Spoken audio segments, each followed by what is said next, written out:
Hello, and welcome to This Little Village, a down to earth, relaxed, and informative chat with people involved in horticulture.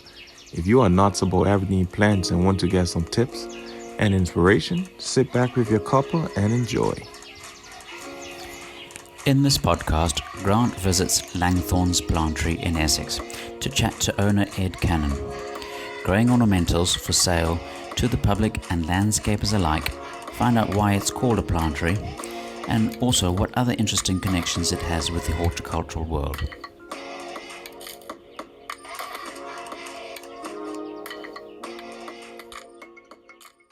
Well, good afternoon. We're here today with Ed Cannon, owner and proprietor of Langthorns plantery.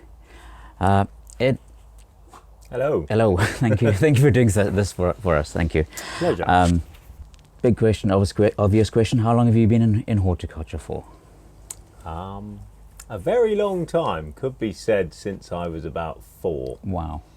I grew up with it. My grandfather was a keen plant collector, collected plants on business, built a fabulous garden in Northumberland. When I was 4, it was summer of 76, very hot summer. Me and my brother decided it was intolerably hot to continue without a swimming pool. We didn't have any family money, so parents were keen on plants and were looking to change their careers anyway. Dad had left the army, so we decided to dig some plants out of the garden and sell them on a kitchen table at the end of the drive. To build a swimming pool. And put all of the money from that into a pot to build a swimming pool. Okay. That's how the plantery was born. Brilliant. Did you get the swimming pool? Yeah, when we were about old enough to leave home. Oh. It was about the size of a pond. So, no, it was a nice swimming pool. Still there today. Oh, okay. Replaced the raspberry patch. Right. Langthorns plantery. Why is it called a plantery? What's the difference between a plantery and a nursery? We invented the word plantery, and parents are very proud of that. They thought if you think of a nursery, you think of screaming children, or you think of a wholesale place producing thousands of the same lines to sell into the retail garden centres. And if you think of garden centres, you think of tinsel, tat and coffee shops. And we were all about plants, so they devised the word plantery.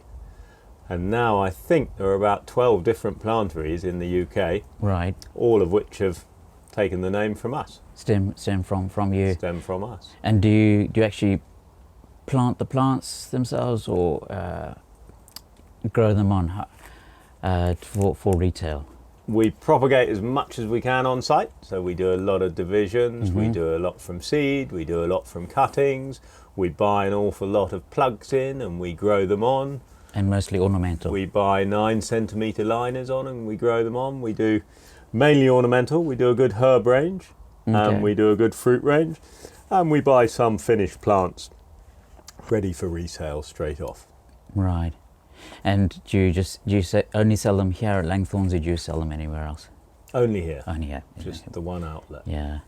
You've got a license to grow for the Royals. Tell us a little bit about that if you could. I have very proud to have got the Royal Warrant about 4 years ago. I've been supplying into Buckingham Palace and through them other royal palaces for about 16 years now. Wow. 17 years, and finally got round to applying for the Royal Warrant about 5 years ago. I looked at the forms about 15 years ago when I was eligible to apply for it, but having taken over the business in 2001, I was far too busy to give it enough attention to fill in and obtain it.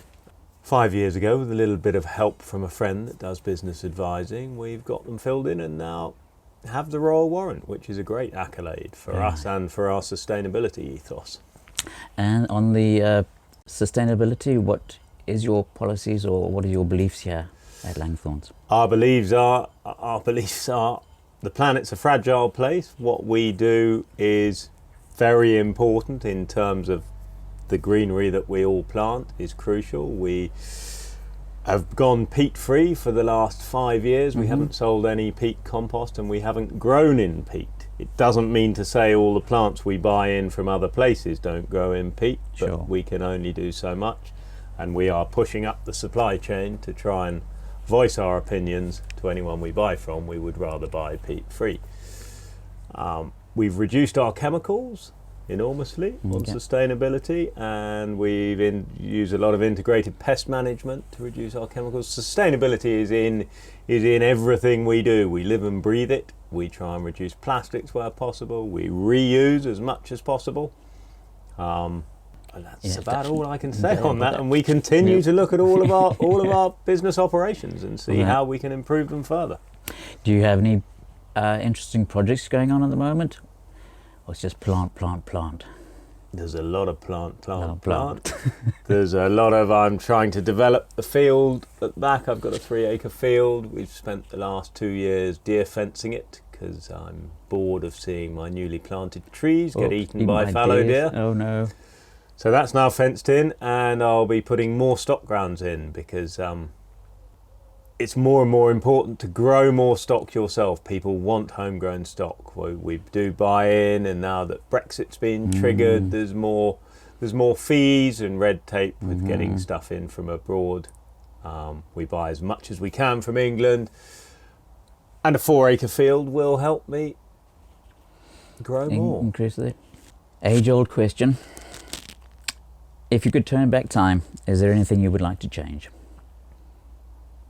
Age-old question that I can never answer. No. There's, in hindsight, everyone would change an awful lot of things, but I think we're in a pretty good position. I love plants. I've got a good team. We all love plants. No, great. Happy where I am. But I mean, with hindsight, everyone would do pretty much everything differently. And as you know, we're recording this for the podcast during the COVID time. What's the first thing you want to do when everything's lifted, when lockdown and everything is finished and we can all go back to normal? Go to the pub. Not the beach. Go to the pub, have a pint of beer, and then get back to pricking out some seedlings. Oh no, I want to go to the beach. It'll probably be in the middle of the winter. I'm going to press you on this one, but you don't have to answer it. What's your favourite plant and why? And what's your least favourite? As I've said, I love plants. I love them all. I'm asked this question time and time again, from small alpines to tall trees. There are loads that I love. I mean, you can't beat an English oak. It's just an impossible question. I love so many. The winter flowering honeysuckles. I mean, I can't even begin to name them because, I mean, I love these Trachleospermums. They're great. I love the wisp, everything. Yep. Well, and which ones do I hate? I suppose ground elder's got to be up there with bindweed. Right. But like I say, they all have their place, so they pretty much all have their place. Yeah. Well, I want to thank you again for giving us up your time to do this, and wish you all the success in the now and the future. Thanks, Ed. Pleasure. Thank you very nice to much. see you. I'd shake your hand, but we can't. I know. Thank you, sir. Thanks again to Ed at Langthorns. Here's hoping we can get together again in the future for a catch-up. In our next podcast, we have Taj Ray in Bermuda.